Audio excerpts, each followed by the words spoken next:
जाथाया मा जादों आं टटेलि मिथिया नाथाय बर' हारिखौ सैमाजों रुजुनाया बे जोबोद दुखुनांथाव। सासे अफिसारा गोरों गोरा सासे अफिसारा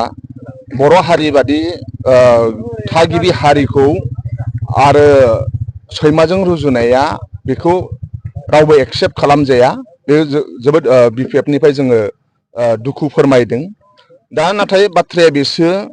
जाय सासन खालामदों बिथांमोनहा बुंनो अबेनिफ्राय गोहो मोनखो, बिथांमोनहा बेबादि खामानि मावनो अबेनिफ्राय गोहो मोनखो। जों बिपिएफ दोलोआ मालाबाबो भाइलेन्स आरो खुनु हारि माहारिखौ जोङो पार्सनेलि एटेक खालामा, नाथाय जोंनि हारिखौ बेफोरबायदि रुजुनाया जोबोद जोंनि थाखाय दुखुनांथाव। माबेनिफ्राय बेयो गोहो मोनखो, अबेनिफ्राय बेयो बेबादि जाखो, बे जोबोद दुखुनांथाव। ओंखायनो जोङो मोजांखौ लुबैयो, जोंनि हारिखौ मोजां जाजानायखौ लुबैयो आरो बिटिसि हिसाबै जौगानायखौ लुबैयो आरो साफ्रोमबो जाहाथे मान सन्मानै थांनानै थानो हायो बेखौ जों लुबैयो। दा ओंखायनो बे अबेनिफ्राय गोहो मोनखो, मानो बिदि बुंखो, बेफोर मोनसे तदन्त जायोब्ला बे मोजां, जों बिदि सानो। नाथाय बे खोथाखौ नोङो गोसोआव लाखि, मानगोनां प्रमद बर' आरो फेरेंगानि दैदेननायाव जोंहा बिटिसिआव गोबां न' सिमफाय जादों। बर' मानसिया फेरेंगा आरो प्रमद बर'नि दैदेननाय समाव बर' मानसिया थानो थाखाय गावनि देशआवनो न' गैया जादों, जानो थाखाय मा होनो बिथांमोना आलाय आथानि खालामजादों, गथ'फ्रा उन्दुनो थाखाय न' गैया जादों, जानो थाखाय ओंखाम गैया जादों आरो गोबां जोङो दानसि जादों, जोगार जादों, इनाय खालामजादों। दा साहा ओनसोलनि रायजो राजाया प्रमद बर'नि सायाव गोबां रागा जोंनानै दङ, फेरेंगानि सायाव रागा जोंनानै दङ। ओंखायनो बे साहा ओनसोलनि रायजो राजाजों जों अरायसम बिपिएफआ दंफायो। नोंथांमोनजों अयनाय जादों, गोबां साहा ओनसोलनि रायजो राजानि न'खौ प्रमद बर' आरो फेरेंगाया सिमफायनानै होदों आरो बिथांमोना आलाय आथानि जादों। ओंखायनो बे रागा जोंबाय थानाय रायजो राजाया रागा जोंनानै दङ। बे साहा ओनसोलनि रायजो राजाया फैबाय थानाय इलेक्सनखौसो नेनानै दङ। ओंखायनो दिनैबो जोंहा बामोनगावआव मोनसे जयनिं हाबाफारि सोलिदों। बाव गोबां बारग' एनडिपिनिफ्राय, बारग' दुलाराय बर' फरायसा आफादनिफ्राय आरो इउपिपिएलनिफ्राय जयेन जाफैदों। नोंथांमोननि चेनेलनि गेजेरजों जों बेखौनो बुंनो सानो, जोंहा फैबाय थानाय इलेक्सननि थाखाय जों साखाफारा जानानै दङ। फैबाय थानाय एमपि इलेक्सना जोङो मानाव गेदेर हाग्रामा महिलारि सारनि गायदेन्सआव आरो बिथांनि मा होनो गायदेन्स आरो बिथांनि बिथोन बादियै फुरा जोङो क'क्राझार आरो उदालगुरि लकसभा समस्तिनि थाखाय जों साखाफारा जानानै दङ। फुरा जों ग्राउन्डआव खामानि मावगासिनो दङ। दिनै इउपिपिएलखौ बिटिसि ओनसोलनि कन्ट्रेक्टरफोरा सैला। कन्ट्रेक्टरफोरा जा एसेनि खामानि मोनदोंमोन, बिथांमोना सोरबा जिसिबि फाननो गोनां जाबाय, सोरबा डाम्पार फाननो गोनां जाबाय। दिनै कन्ट्रेक्टरफोरा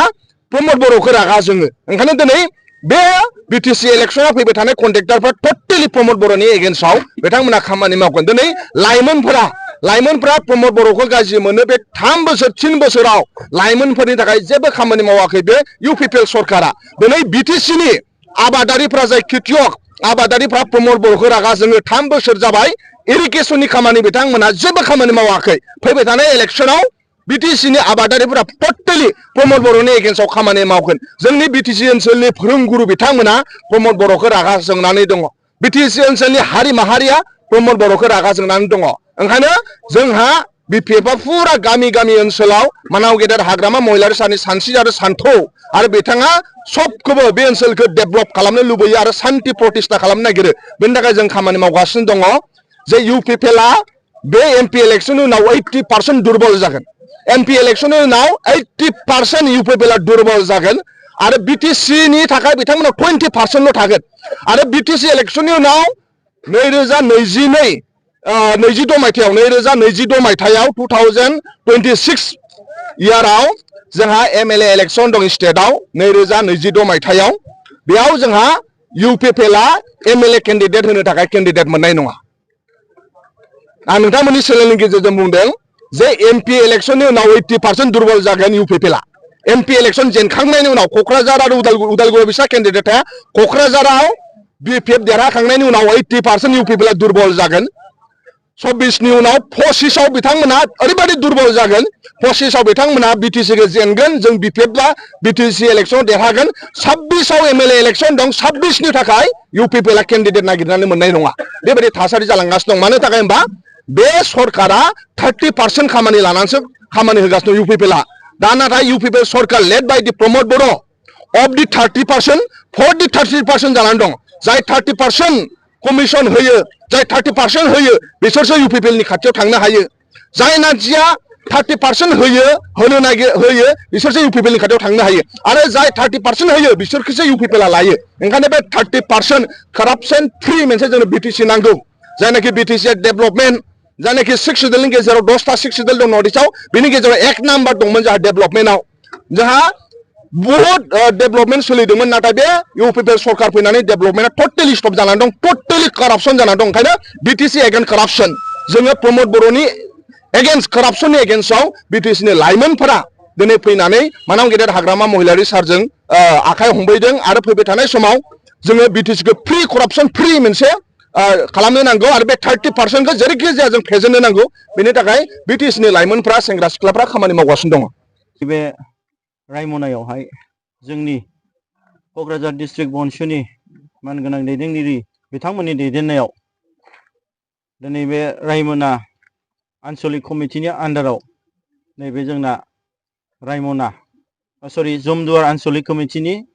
सिङाव रायमना इउनिट एबा खोन्दोसा बिथांमोननि दैदेननायाव नैबे हाबाफारिया जानो थांदों आरो बे हाबाफारिनि गेजेरजोंनो बर' माहारियारि फरायसा आफादा जोंनि नैबे इउनिट एबा आन्चलिक खोन्दोसानि जिथु माखासे बिबानगिरि बिथांमोनहा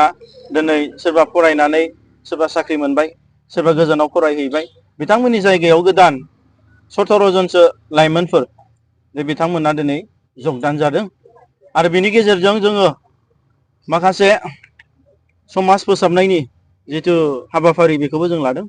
जिहेतु जोङो दिनै मिथिनो मोनदों दे जोंनि गसाइगाव ओनसोलनि नैबे रायमना एबा नैबे जमदुवार ओनसोलाव गोबां जोंनि लाइमोनफ्रा माखासे ड्राग्स जानानै गोबां आन्दायनानै दङ दा बेयावहाय जोङो बेखौनो खावलायनो सानदों एबा रायजो राजाखौ बुंदों दे दिनै जोंनि गार्जेन बिथांमोनहानो एबा समाजनि दैदेनगिरि बिथांमोनानो नोजोर बोनांगोन जोंनि उन्दै उन्दै देरफुनाय लाइमोन बिथांमोना बुजिस्लाबनो हाया आरो बिनि गेजेरजों जोंनि बर'फोरनि बिरोधि दिनै असमिया बामोन बिथांमोना गोबां एजेन्टसफोर ड्राग्स डिलार्सफोर जोंनि गेजेराव दिनै फाथायनानै जोंनि जाथिखौ हारिखौ दंस' खालामनायनि जि षड़यन्त्र बेखौबो बिथांमोना बानायबाय थादों गतिके बिनिफ्राय गोजानाव थानांगोन बेखौ जों बिथांमोननो खावलायदों आरो बेजों लोगोसे जोंहा बे ओनसोलाव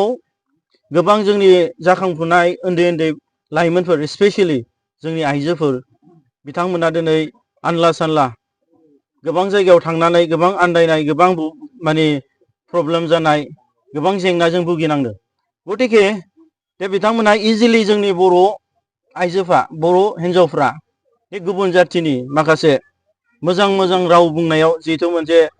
माने आन्दायनानै बिथांमोना गुबुनजों थांनाय गोदाव सोराव जाहैनायनि जेंनाफ्राबो गोबां बे ओनसोलाव दिनै सोमजिखांनायखौ जों नुनो मोनदों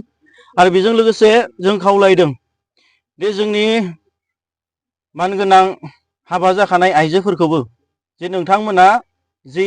उन्दै सासे थानानैब्लाबो गुबुन उन्दै गोनांखा हौवाजों खारफानाय थांफानाय बेफोरबायदि जेंनाखौ जाहाथे बन्द' खालामो आरो जोंनि समाजनि